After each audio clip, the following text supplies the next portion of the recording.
很多小兄弟都问我有没有一个英雄可以秀爆对面，而且价格不贵啊，他的这个操作上限很高，而且呢，是要一个很会输出的一个辅助哦。那么多的要求，答案只有一个。这个英雄曾经是职业赛、世界赛的虎王，他是野区的恶魔，一招就可以扣你半血。这一把拿到一个最高助攻、全法装的辅助。对面全队都臣服在这个英雄的魔爪之下，对面全队都被杀，不断的怨言，到底是谁？而且该怎么玩呢？好好享受吧。这里看到对面的景示范怎么单杀景啊，一个勾过来，然后一个大招再一踩，用夸克直接单杀了这个景。这位小青小兄弟看到我们两个都残血，直接一个瞬移过来，我们直接勾他过来，使用防御塔搭配我们队友把他人都直接收掉。这里看到对面小青，你刚复活又把你勾过来，直接预判你的这个位移的走位。这里佛伦想滑起来，有要让你滑吗？开大控制你。这里他又复活，我们又控他，一个勾过来，一个大招搭配队友把他就收下来了。这最远距离勾这个牛魔王，然后把他都直接一技能收掉。那我教大家呢不用学费，可是呢请在下方现在点个赞哦，大家，你的小小的点赞对我来说是最大的支持，对，就是你哦，小兄弟。本节目没有人赞助播出。Hi everyone， 我是 Matt Team 的我，这次带来的是夸克排位赛的实战解说。如果你还没订阅窝窝的频道的话呢，请先订阅，要不然的话呢，就失去一个教你上 S 的方法。那如果你也玩过辅助的话呢，请在下方点个赞。如果你是喜欢玩其他路或者其他英雄的话呢，也欢迎在下方留言告诉窝窝。那窝窝的话呢，也尽量会出那个英雄的这个实战解说来给你看，或者那条路的这个实战解说啊，窝窝也可以出给你看。那这次我们玩到夸克啊，这个牛魔王小兄弟一直在护着他们的这个自家蓝 buff， 可是这就来到一个问题，我们夸克啊，在前期的话，如果一勾到啊，对面就必死无疑。那前提是你要勾得很准啊，要勾得很准。那这里我们看到对面这个小青小兄弟，哇，这个要预判啊，他到底是要往哪里走，直接把他人头先这里勾过来。那前期的话，小青啊，那他的这个血量还是蛮好的。可是我们把他再勾回我们塔内，用我们的夸克把他然后直接他刚刚还有3、4场血，我们勾了他2次，把他然后直接收掉。那夸克这个英雄小兄弟们呢，如果刚接触或意思就是说不太熟练的话，建议呢就多去想一想就是预判一下，就是对面到底要怎么走对面的下一步到底要怎么做。那不要看着对面在哪个地方就往哪里勾，而是要去预判对面哪里再往哪里走。所以呢不一定会中那可是照样要勾。这里哇，还是把他这个小青应该现在很恨我吧。都勾了他3次，把他2颗人就收了他2颗人头了。一开始那一开始我们先做这个鞋子。那为什么先做鞋子？那可能看久了窝台的这个小兄弟呢会知道就是前期如果想要反野的话，直接出个宝石，你的这个速度会不够你会很难去不断的去勾对面，去反对面的野区。那在克莱斯或者是皮那实战解说我也有说过，这里把对面的这个蓝 buff 直接勾过来，如果这里跑速不够的话，不可能像现在这样退了又进场，退了又进场，这样的去勾对面的这个 buff。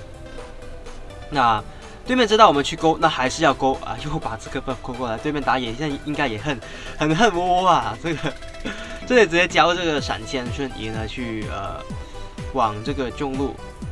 那瞬移这种东西不要去吝啬这种东西，因为如果你吝啬了这个瞬移的话呢，掉人头那还是更亏那很多时候你那个120秒，甚至如果你有魔纹的话那个冷却更低，那不需要去吝啬，真的不需要那这里直接把对面警勾过来。那其实呢，如果阿兹卡这个时间点它的伤害还是不太足够，那没所谓，大家可以看到窝窝的这个出装思路到底是什么啊？这个出装思路，其实为什么会出这个冷却鞋，是因为呢，就像哥德尔一样，很多小兄弟的哥德尔会做一个法辅，就是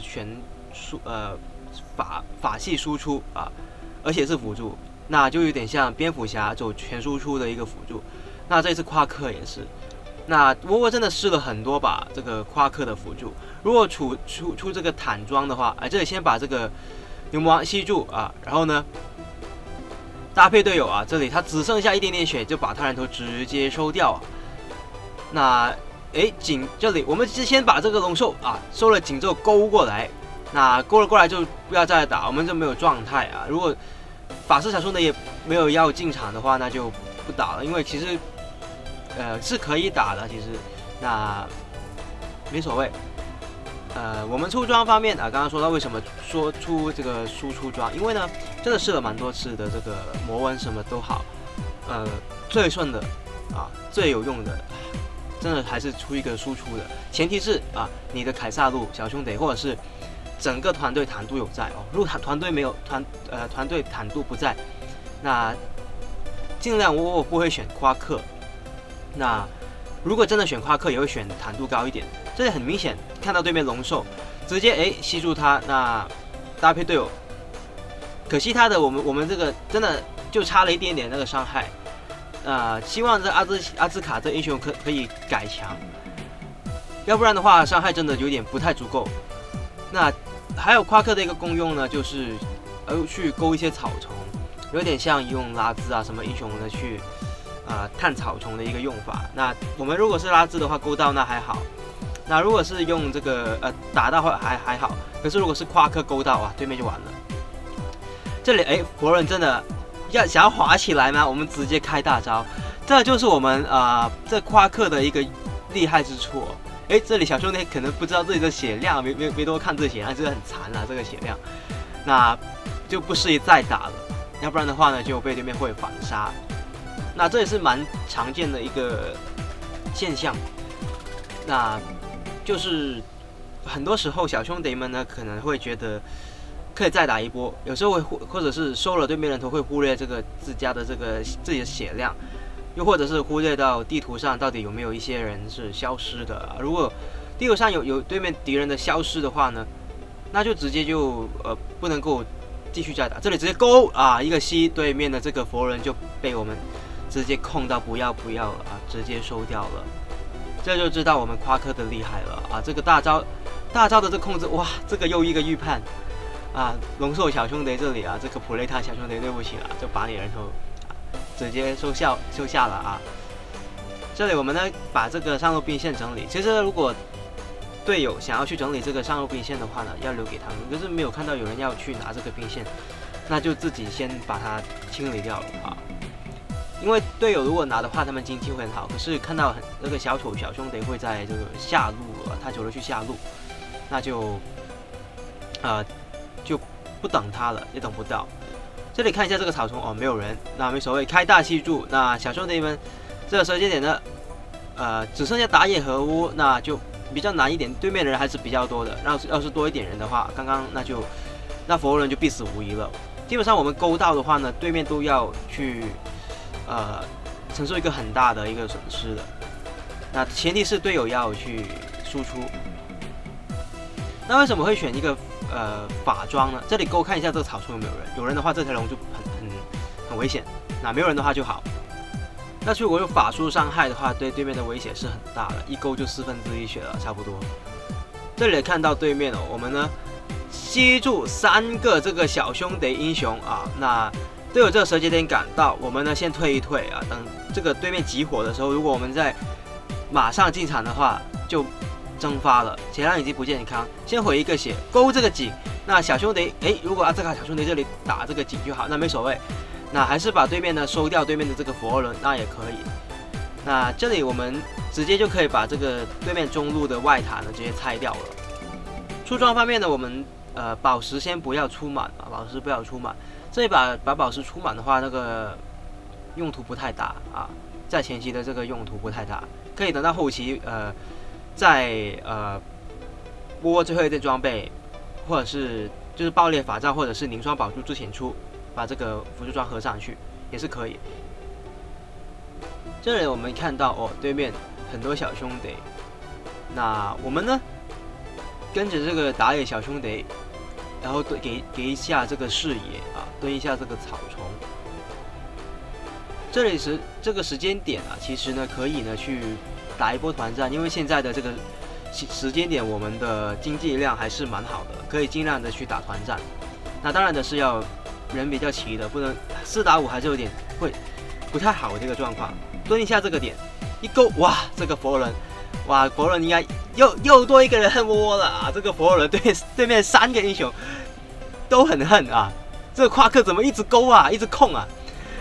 其实玩到辅助就是要这样啊，对面或者是打野啊，怎么这个又蹲某一个点又把我收了？怎么这个人又把我控制了啊？这个玩到夸克就是要这种心态。哎呀，我的 buff 呢？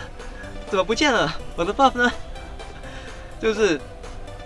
就是要这么烦啊，对面才觉得你有这个危险性，你玩的这个夸克才有这个价值存在。那之后我们出的这个装备呢，出一个这恶魔的微笑啊，出恶魔的微笑也是冷却，因为冷却还有法伤，再加上这个物防，把这个牛勾过来就直接收了。那因为恶魔的微笑对于夸克来说的功用还是蛮大的，整个系数都是蛮好的啊，对于夸克来说是适合的。之后呢就出一个魔穿，因为这个再出了装备呢，如果不出魔法穿透，对面的这个魔法防御就起来了。魔法防御起来的话，打就没有那么痛。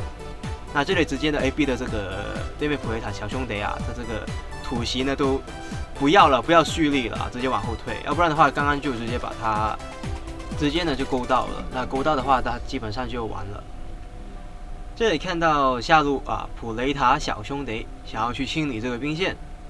的确啦，这个普雷塔清兵线是很快的，可是呢，我们还是把他的头就这样收掉。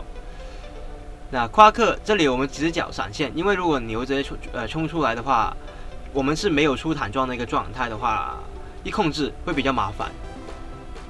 然后把对面这个牛呢，消耗到很多血量之后，这里就不要打了，这里不能打了，马上退了啊！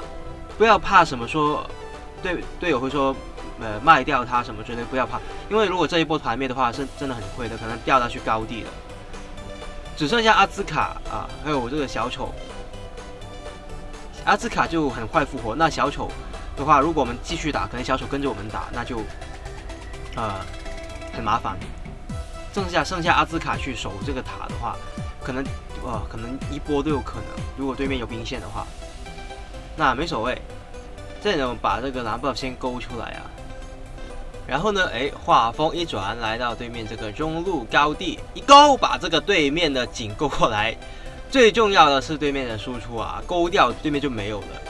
然后这里佛朗小兄弟脚闪现，他直接往我这个里面滑，还是被我们队友收掉了，躲得过窝啊，躲不过我们队友啦。往窝这边也是要被控啊，控到死。那如果是往这个右边，也是会被收掉。到这里也就不该打了，这个3位小兄弟都被收掉了，就不该打了。其实也是蛮大机会，刚刚可以做一波的，如果处理得好的话，那就有点太早进场了啊，输出可能就很容易呢被对面集火，那没所谓啊。这里呢，我们剩下对面这个上路的这个高地，先给一下这个视野，看一下有没有人要去抢这个龙。那出完这个魔法穿透，就是我们的小面具之后呢，就出一个巫妖皇冠啊，让我们如果夸克现在一勾，对面可能这个井的话就半血了差不多啊，所以呢，出一个巫妖皇冠最大化自己的法伤啊，是很不错的一个选择。那这里呢，对面这个牛控制我们，直接一吸到很多人啊，可是小兄弟们全部要逃，没有要打这个感觉。阿瑞斯小兄弟呢去了这个清兵线啊，其实可以，刚刚是可以打一波的啊，是可以打的，刚刚那一波，那没所谓吧。这直接把对面井勾过来，就是我们说的单杀井，这个是单杀，全部队友都不在的这个情况之下，这个夸克你要出装的话，如果这样出，再加上这样的奥义啊，这个整个搭配啊，对面真的脆皮会很难受。如果你勾得准的话，对面真的是刚刚比方说一勾对面的井一个 combo， 有没有这个上一集的娜塔雅的感觉啊？就是一个环术，2技能环术啊，1技能晕眩啊，就夸克啊就不是啊，2技能勾过来啊，一技能踩一踩，然后大招就把他人头收掉了。这里呢，直接把对面主把拆掉啊，赢得这场的胜利。感谢大家收看，我是 Matt Team 的窝。喜欢影片的话呢，别忘了订阅、点赞还有分享。感谢大家收看，我们下次再见。